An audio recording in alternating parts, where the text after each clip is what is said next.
I always wanted to be a pilot when I grew up. I worked with a lot of fairly serious people, lawyers and dentists and stuff like that. I was on vacation. We're in California. We're driving through the redwoods, which is, Emily reminded me yesterday that she loved it, wants to go back. Anyway, we're there. The first day, I think I put my phone in the van trunk space so that I could turn on the light and I could see in the trunk. And we were camping at the time. So I put it there, I could see, I got whatever I needed, and then when I went to put the trunk down, I crunched my phone beyond fixing. And so that whole week I didn't have my phone.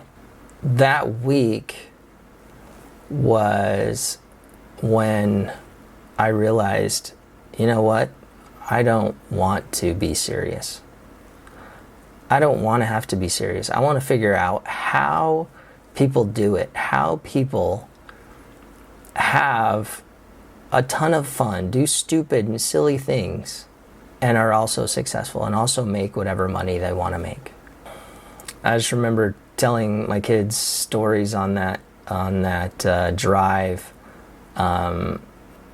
One, I think, particular story was called Muddy Grandpa. We had a bunch of mud on our van, and the windshield wipers were wiping, and I made up a story that the mud was like a grandpa, and that he was flying off, and it's just it was that moment of just being in that joyful creative space and saying, I want more of this in my life. I got married, and then I felt like I had something to prove. And before that, I don't think I felt that as much. Growing up, though, my dad was not super successful. I felt like, especially after talking to my mom a bunch, I felt like I had to be. And so now it was like, oh, I have people expecting things of me, like a wife and her family and my family, like my parents, and that impacted me greatly. My divorce with my first wife, hopefully not my second. My divorce with my first wife was definitely extremely impactful. We had a daughter, we still do. That was really hard for me. Once again, those outside expectations were strong, and family, church, friends, I just felt like I sucked. And I wanted to find something, but I didn't want to find something with that pressure. What I did find was that I loved marketing, and I loved human psychology.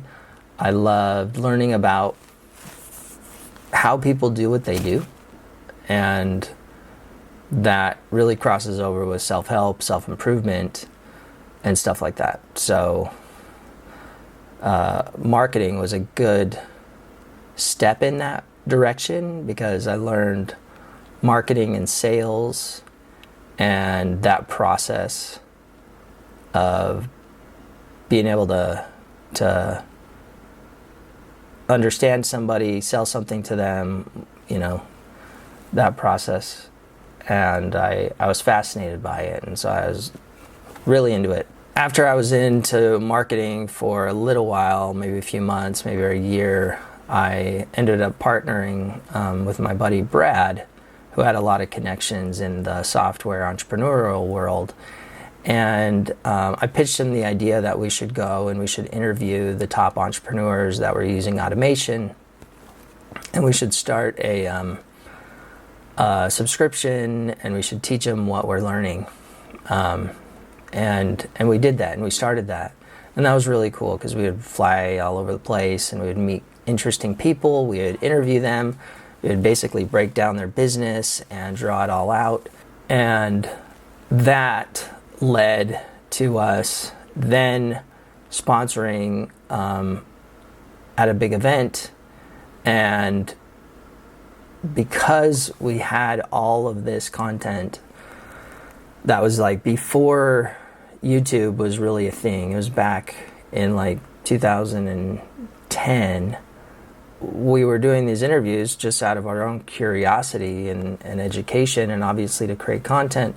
But when we went to this event, because we had done these interviews and because we were associated now with these really successful people, it made it much, much easier to sell our services.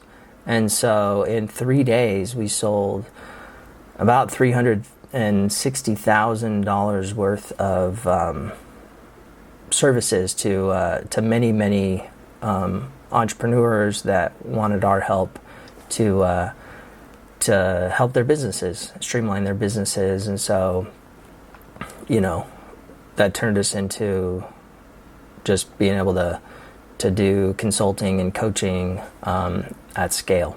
I used to think that you had to be serious to be successful. I thought you had to take yourself seriously. And the deep core of me doesn't want to do that. And so I think now I see that it's possible to be silly, have fun, have a personality, and be successful. And that it actually helps you be successful. Just because we're not robots. And so that's a big one. You don't have to be serious to be successful. You can be good at whatever you're doing. Yeah, that was a eureka moment. That was my biggest. It was a moment that then set me on this idea that I wanted to have more fun, but actually didn't even know how I could do that, within my skill set, and what that even looked like. And that was a struggle. Just, okay, cool, I have this idea. Now I'm like, okay, is this a real thing? Am I what is this? What is F.Serious? I had the name come to me, and it was just like, what is this supposed to be? Is this supposed to be fun in the conference rooms? I work with businesses and we deliver ping pong tables. What does this look like?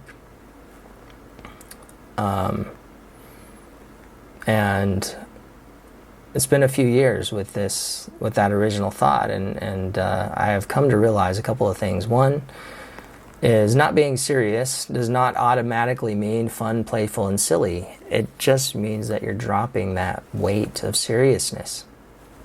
Seriousness means in the grave. That's low feelings. And so just like a pilot, my goal is to raise people up. Raise them up. Help them feel freer, lighter, more excited about their life. You look at any sports star that's really doing well, and they talk about how fun and playful it is and how light and free they are. And that's what F.Serious is all about. I want my legacy to be F.Serious. I want it to be that I spent my life being a positive influence on people and showing people that it is possible to be successful and be silly, have fun, be yourself. Success to me is having fun. It's not taking yourself too seriously and being great at the same time.